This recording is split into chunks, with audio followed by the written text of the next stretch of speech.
Good morning, good morning, good morning, and good morning to you, Sharon. How are you this morning?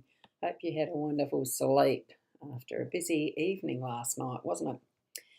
So, had a lovely demo with the Thermomix 7, the TM7. Thoroughly loving the machine already. But anyway, that's beside the point. I'm not a Thermomix consultant, I'm just a happy purchaser. I'm Boundy, psychic medium. In that context, is what we're here for, is for the daily Lenormand card spread reading. So let's go across to the cards, and here they are with that gorgeous shape, that gorgeous energy of the sunlight coming in. It's beautiful sunshine. Only a small amount of clouds in the distance, so it's looking like it's going to be a perfect day to take the dog for a walk. So I'm thinking that Spirit's telling me I better. Here we are with the cards we're using today. You might be able to hear the tin factor. This comes in a tin. The Fairy Tale Lenormand, and it's artwork by Lisa Hunt, and I'll hold it up closer so you can see. And written by Arwen Lynch. It's a very interesting deck. I really enjoy using this. And as you might know or might not, I do use different decks on the weekends, and I tend to use just Jira Marchetti's Gilded Reverie for the weekdays. So it's lovely to explore something different every so often, and I do that regularly every so often, so to speak. This here is the guidebook for it, of course, a much more vibrant colour, isn't it? But it's so cute. I just love the artwork that they've got there. So kudos to Arwen. No, Lisa is the one that does has done the artwork. Beautiful artist. Because this is a Fairy Tale Lenormand and it's not one I use all the time, I do refer to the guidebook as part of the reading process. But it's not the be-all and end-all like anything. And we dig deeper for ourselves, ask those inner questions and put it in relevance for what's happening for you in your life at the moment. So here we go, zooming into them as close as we can go, and that's as far as I can zoom in. So this is a smaller deck of cards, as you can tell from what I'm with the guidebook that I'm holding it. This is how big the cards are. So of course we're not going to get quite as close up as I can with some of the others as such. Now, the way that I read them, I start from the centre. 25 is the ring, and it's got a corresponding 8 of clubs with the regular playing deck. That is in our theme for the day. So that's the energetics of what this one's standing for as far as the ring goes. What we have is the 15. Bear is the name of the card. It has a corresponding 10 of clubs for the playing cards, the regular deck we'd use to play card games. And this is in the energetics of the home space, okay? Now we move across to card 34, the fish. You can see them swimming there through that stream or river. A corresponding king of diamonds for the playing deck, and this is in the energetics of the workspace. Okay, so that's what we've got as far as the relevance in how the energies of these cards are influencing our day to day. Now, let me go to card 25 in the guidebook. Apologies if there's noises you can hear from outside, but I think I've got a new neighbour moving in, and there can be some rattling trailer noises and stuff. Okay, so this card of the ring, it is keywords of contract, obligation, legal documents, duty and engagement. It could be a physical engagement or wedding ring, I feel too, because that's the further confirmation of what is that commitment and vow that's being made. So we start off with small steps and move into the bigger steps. As you can see here with this one, what we've got is the genie being let free from the lamp. And we know from the traditional fairy tales that it's to do with granting wishes. Anyway, we'll read from this guidebook first, then I'll put an interpretation that I'm feeling.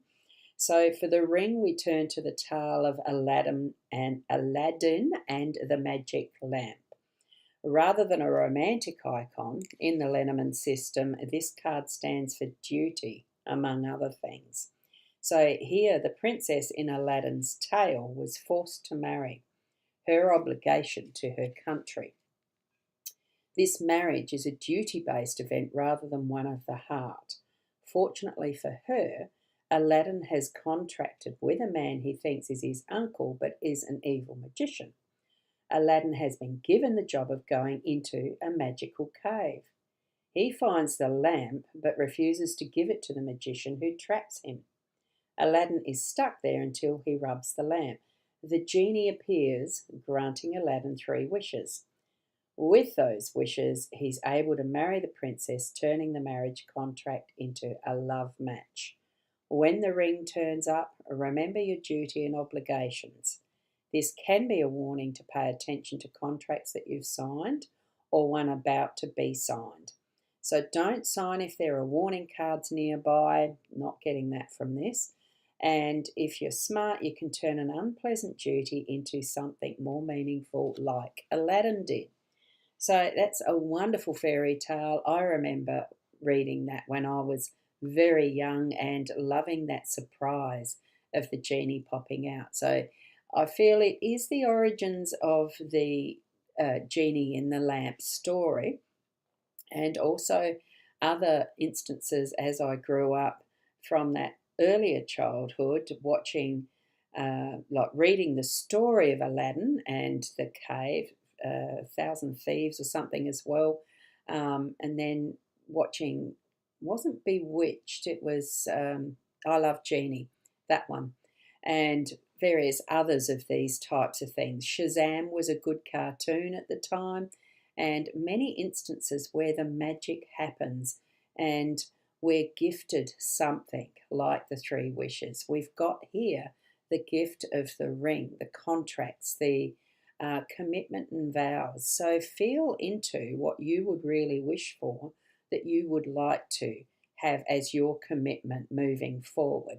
So that's the energies that I'm getting. And probably the 3 wishes, look, it corresponds to the 3 little petals on the club's card symbol, which to me looks more like clovers. So, be the one that actually gets the 4-leaf clover and has good luck for the full day, as well as this that is the ring energy and committing to look at the joy in life and have that positive aspect really shining forward and putting your intentions in place. Okay, it is like giving a vow to yourself when you're placing your intentions and the promise of what might be ahead. Okay. Sorry about my voice too. Kay, good morning, Roz and Shaz. Yes, good morning, Kay. Lovely to have you here. And memories, isn't it? The memories of our youth and what stories really intrigued us. The magics and that type of thing did intrigue me, even from those many, many early years of, I don't know, I don't remember having the stories told to us in bed. Parents were very busy people all the time on a farm, so that didn't happen very often. I resorted to reading the books myself. But it's the familiarity with some of these stories that really does teach us a lot that we haven't realised we've learnt in those stories. Okay, now we're on to the home space, number 15, the bear, 10 of clubs as the corresponding. And good morning, Fiona, just popped in. Good morning to all around the world. Good afternoon or a good evening, wherever you are in the globe. Thank you for that, Fiona. And as well, saying good morning to Sharon Gurley. Cool. Now, with 15, it's the bear. The bear is the emphasis, but it's an interesting story. The keywords, it's not just one. Excuse me, I'm just going to have to take a sip of my coffee. I could feel that frog poking its head out. And Kay, you're saying you remember when you finally got a coloured TV. Do you know, I can't remember that. I know when I was first married, we only had a black and white, and then we got coloured, but can I remember when? No. I actually don't. So it obviously wasn't as important to me. Um, I liked watching the cartoons. They were my favourite things, even as an adult, I'll tell you. Anyway, back here to the bear. It's a protector, strength, maternal instinct, and authority. So I was surprised. I didn't remember what sort of fairy tale there was. So I was surprised with this one. Red Rose and Snow White's mother allows a bear into their home. She is a strong woman, so has no fear of the bear. The girls play with the bear, who in turn becomes their friend and protector. The two girls encounter an ungrateful dwarf who's stolen the bear's treasures. They see the bear kill the dwarf, but then the bear shapeshifts into a handsome prince. Because Snow and Rose kept his secret, he marries Snow and his brother marries Rose. It was the mother's initial instinct to trust the bear that led the girls to their new lives. This reminds us that maternal instinct is strong. Due to her allowing the bear in, his friendship to the girls brought them a fierce guardian and eventually loving husbands. The bear card reminds us of the strength of a mother's heart. Let your own intuition as a parent stand you in good stead in times of trouble. If you're not a parent, look to those who served as guardians in your life. This this card can also point towards jealousy and envy if there are ill-favoured cards nearby. Well, there's not. Someone may have the heart of the greedy dwarf. Consider the bear a cautionary tale. That's a little bit on the not favourable. So if you're feeling that, look to the favourable side, because there is the bear being the protector and the instinctive mother energies, and what else there are that you feel, and most especially in the home space, that we have this reminder of the the connections and strengths that we've gained from our mother more specifically, but it has usually been in combination as parents for most of us. Some haven't had that as their experience, and that's okay because families are constructed in so many different ways, but it's that familiar security and strength in that is that mothering, that feminine instinctive energy. And I've just noticed with this card that almost looks like a father and mother shape, and on the bear's front in some respect. They're very interesting that I've seen that just then. So that's the tale of the bear. What do you feel around that one? Okay, now I'll go through to the comments again because I've seen some there that are fresh and new. And where did we get up to? So it was Kay mentioning the colour TV. And Fiona, may I ask if Roz can go over the numbers on the cards? So the numbers on the cards are 15 and 10 of clubs for the bear. It's 25 and ace of clubs for the ring, which those two we've already read. I'm about to read card 34 and king of diamonds for the fish card in the workspace, okay? So those are the cards. Thanks. And I know you're doing that for the numerology. And Sharon, I remember when we also got colour TV. Dad said he didn't need to go to the drive-in as the movies were now in colour and comfy at home. Mum just groaned. Oh, that's funny. Yep, and there's the funnies there. Cool one. So thanks for that, Kay. I love that. Sorry, good morning, Kay and Fiona. Hope you're enjoying good health and joy. Yes, thanks for that. I love to see the chatter. It's as being a community, isn't it, and feeling like we're family in this space. Now, the numerology for the day is a 7, and we've got the combination of numbers bring it down to an 8. So certainly on that part of our journey as far as the new numbers goes. Thanks for that, Fiona. Now we're moving to card 34, the fish. Oh, it's just gone 9 o'clock here.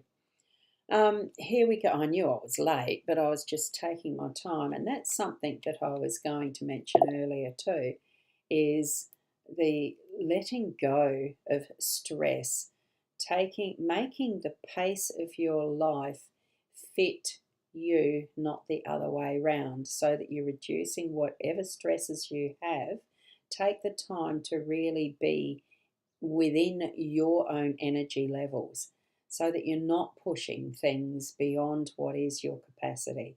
Um, I just had that reminder this morning as I was laying in bed, and I could have stayed in there because it was so lovely having Oreo snuggle up with me this morning, and he'd gotten to the pillow, which he's meant to know not to do, but he did. And as I got out of bed, there he is. He's under the sheet again, which he definitely knows he's not meant to do. But he's curled up at my feet now on his little buffet thing, which is a cushion, a nice big high cushion. So it's lovely to have his energy here with us as well. Now, before I go on to the fish, I've noticed, Fiona, you've mentioned you had a colour TV when you left home in the 80s. Otherwise, before that, we had black and white. We weren't allowed to watch TV very much. It was only on Sundays, SBS with grandfather. And when I was younger, I can remember, like with the black and white. I mean, it certainly was the parents that chose what we watched, of course. But certainly Sunday was the day we weren't allowed to watch it. We could watch some of the cartoons when they had kids' shows back then. I can't even remember half of them. I know there was one that was like the professory Einstein testing things. Curiosity Show. I loved that one. That's the one. And sorry, I never had. I'm not sure what that's in reference to, Fiona, but that's okay. Now, let's get to the fish. Card 34. Money, the keywords are money, profit, resources, and abundance.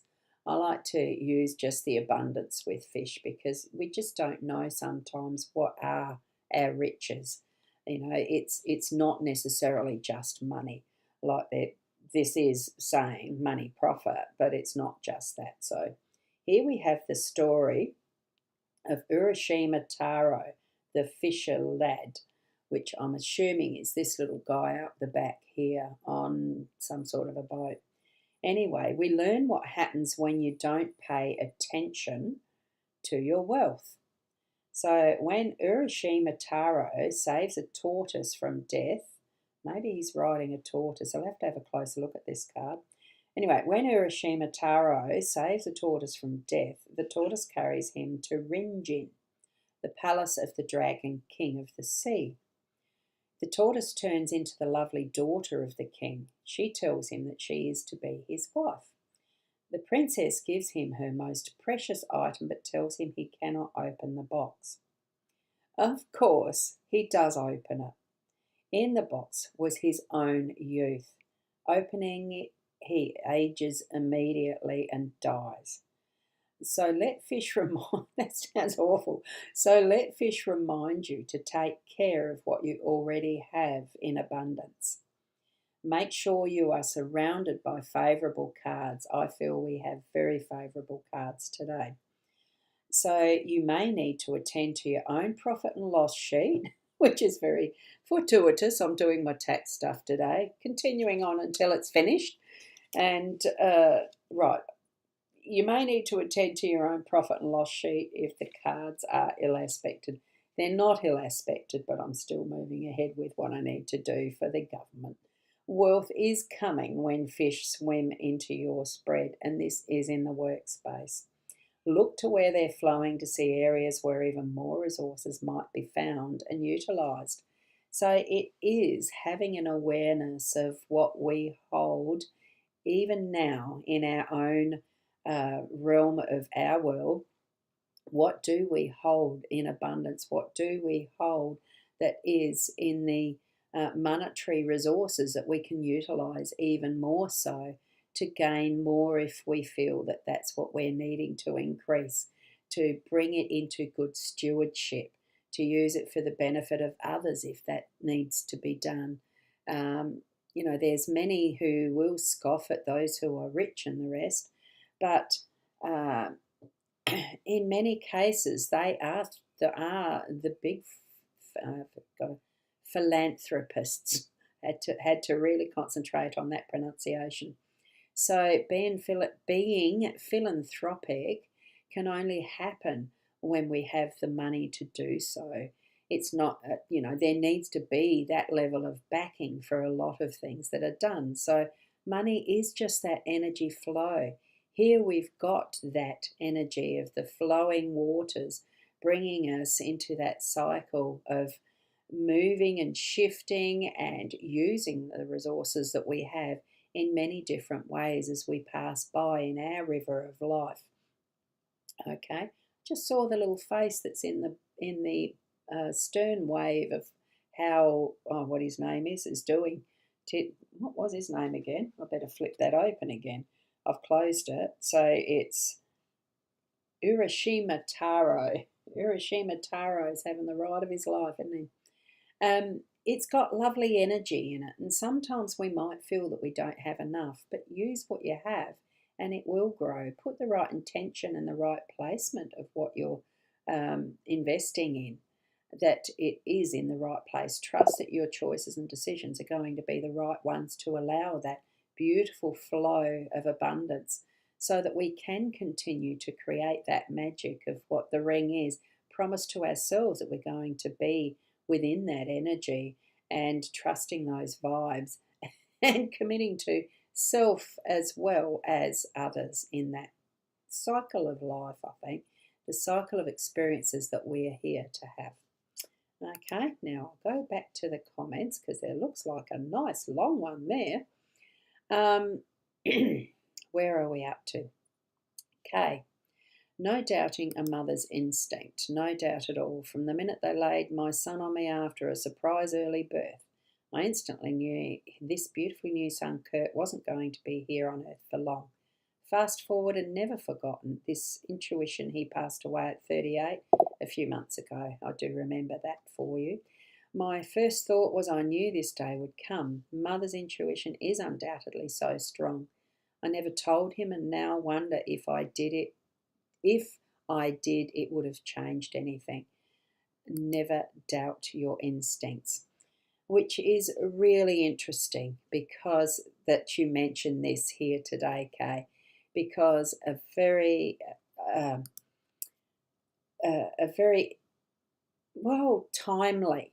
As I was laying in bed this morning deciding, do I get up? Because, getting a wee bit in the more maturing side, and some of that, if you relate it to a cheese that keeps maturing, it gets a bit cracked and dry sometimes and things fall apart away sometimes. It's the cracking stage. It's the having confirmation, yes, I've got arthritis in the neck and I know I've got it everywhere else too. Almost. I know it's in the knees and know it's in the fingers and blah, blah. We all have our little challenges, but part of that was because I was laying in bed. I have been using my iPad up in the bedroom more often than not now at night to go to sleep, to help just have that sound of someone speaking. That's how I read books at the moment, is at night. I play 30 minutes. I'm probably asleep within 10 and read in that way. It's just that soothing vibration. So I woke up and I've joined a couple of different apps over time and communities. And John Edwards' Evolve TV or whatever it is, I have subscribed to that. It's a community. It's not just Evolve TV, but he goes live into that group, and I caught the last part of what he was sharing this morning. And one of the questions within that reading that he was giving to a woman online, it was that you never get left to die alone. So your son wouldn't have died alone, but it's also the other connection is that they do not leave. They are still connected with us. So as far as that soul energy and what connection we have, it is with us still permanently. It's part of what the energetics of Source is. He might not have explained it exactly like that, but that's how I've picked it up and it's how I can explain it now. So they never leave, really. And we do have those instincts at times that pick up the symbolism and the signs that they are reminding us that they are still with us. It might not be that they're here, but they are still with us and they know. So take that with you throughout your day today, Kay, and continue loving and continue trusting your instincts to each and every one of you. Feel that is from your heart center and into your soul space. That whatever you're feeling, that intuition, that gut feeling, trust it. It's the vibes that we move into a room with. It's the vibes that we move physically with. It's the vibes that we energetically feel that is out there. Okay, so trust it. That's where I'll leave it for this morning. I could go on and on, but we're here for having a wonderful short reading and continuing on with our weekend in whatever you've got planned. I hope it's going to be really blessed for you. The sun is shining. It's looking absolutely perfect for a walk with the dog. I'm going to go and have some breakfast and then walk off some of the breakfast with the dog and then get into work, because there's always something and so much to do, isn't there? Just take your time and don't stress yourself as you're moving through life. And you get to learn that the older you get, actually, I feel. Thanks, Roz. It's very interesting. Oh, it was so interesting listening to him. I do respect John Edwards' take on things. I think he's a very intelligent and practical man in the way he does his psychic mediumship readings. And from Fiona, thank you, Roz Girly, and all around the globe. A good afternoon or a good evening. Glad I could pop this one up for you. Keep warm, Roz. It rains at your end. Oh, does it? I better go and get the walk done quick, if that's the case. Thank you for being here, even for those in replay. You are a blessing. Keep being the best you that you can be. Namaste. Until tomorrow.